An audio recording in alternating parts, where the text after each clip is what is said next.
Salam, perkenalkan nama lengkap saya Sofia Yafni Suryanti dari kelas A semester 6 Prodi Sosiologi. Ini adalah tugas video 2 mata kuliah Sosiologi Politik. Di dalam video kali ini saya akan menjelaskan mengenai isi dari buku yang berjudul Politik Konstitusi di Demokrasi Multinasional. Baik, yang pertama saya akan menjelaskan garis besar politik konstitusional. Di dalam buku ini menyatukan serangkaian studi kasus yang mengeksplorasi siapa, apa, dan bagaimana politik konstitusional dalam demokrasi multinasional. Ini dibuka dengan serbuan Jansky Du Bois ke dalam hubungan konstitusional antara Kanada dan bangsa Métis. Ketika Manitoba memasuki Federasi Kanada pada tahun 1870, orang-orang Métisnya dijanjikan atas tanah yang mereka pegang. Tetapi seperti yang ditujukan Du Bois, identitas khas yang orang Métis yang tidak sesuai dengan dikotomi India atau kulit putih yang berlaku dalam kebijakan pemerintah telah lama mengesampingkan atau menyangkal hak-hak mereka. Dalam demokrasi multinasional, peraturan politik konstitusional sangat tinggi karena kemungkinan pemisahan diri sering muncul. Penulis menunjukkan bagaimana penolakan berulang-ulang Kanada terhadap Métis sebagai orang yang berbeda dan kegagalan untuk menegakkan dan mendefinisikan ruang lingkup hak-hak mereka yang telah merusak hubungan konstitusional mereka. Kontribusi Du Bois tepat waktu dalam pidato dari tahta yang membuka Parlemen Kanada ke-42.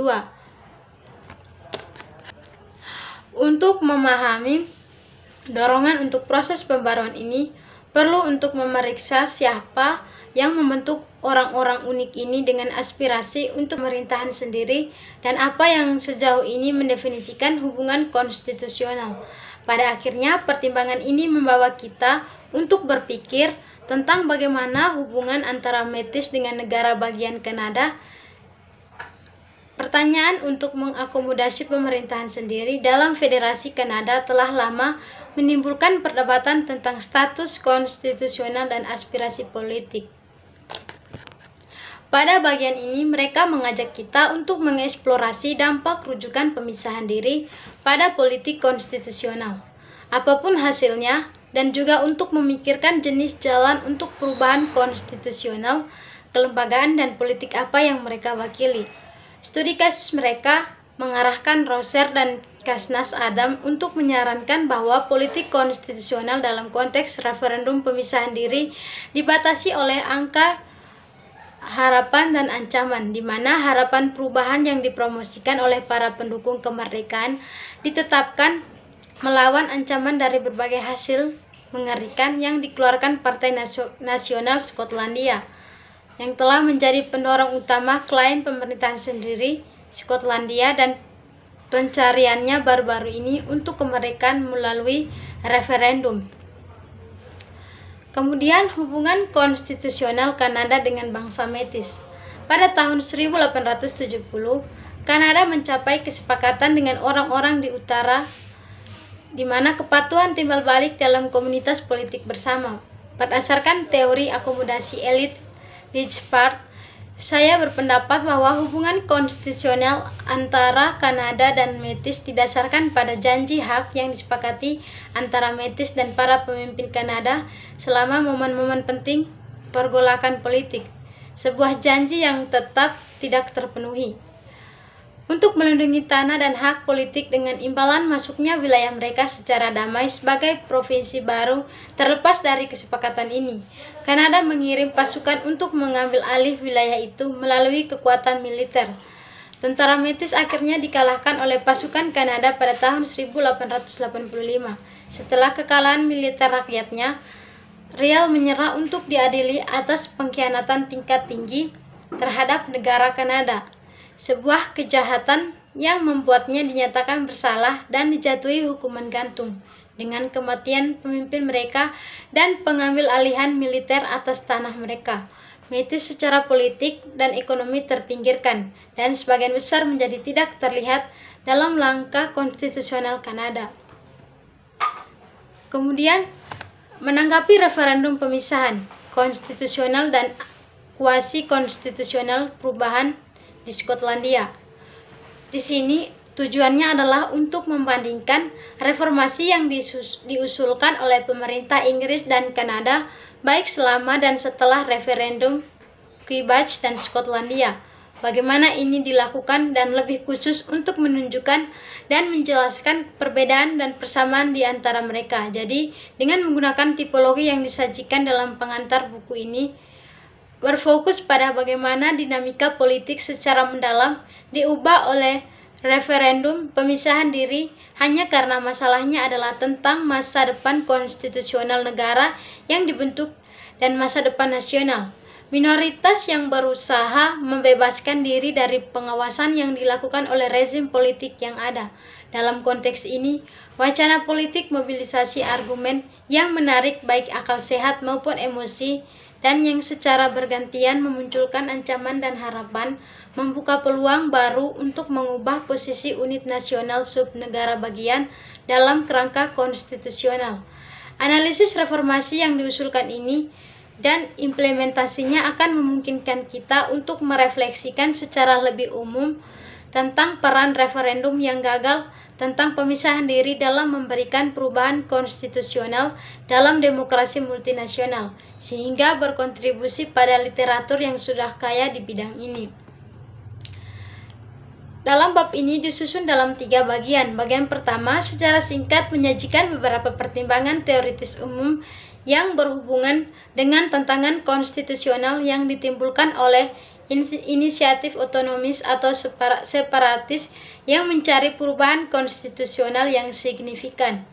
Saat-saat yang menentukan ini berusaha untuk secara mendalam mengubah hubungan kekuasaan antara otoritas pusat dan unit-unit nasional sub negara bagian.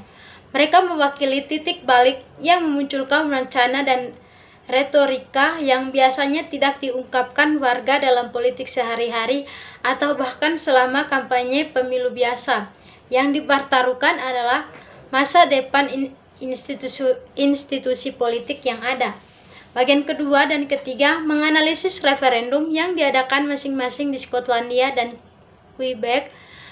Mereka menyoroti penggunaan politik dari ancaman dan harapan. Selanjutnya mereka membahas janji-janji reformasi konstitusi yang telah dibuat dan sejauh mana janji-janji itu diwujudkan pasca referendum tersebut.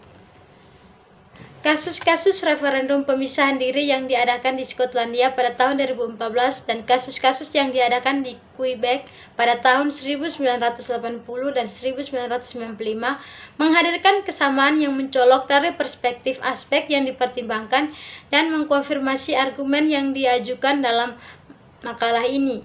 Dalam setiap kasus ini ada ketidakpuasan umum di negara minoritas dengan kerangka konstitusi yang lebih luas, tetapi mereka tidak dapat secara sepihak melalui proses perubahan konstitusi dengan peluang keberhasilan yang nyata.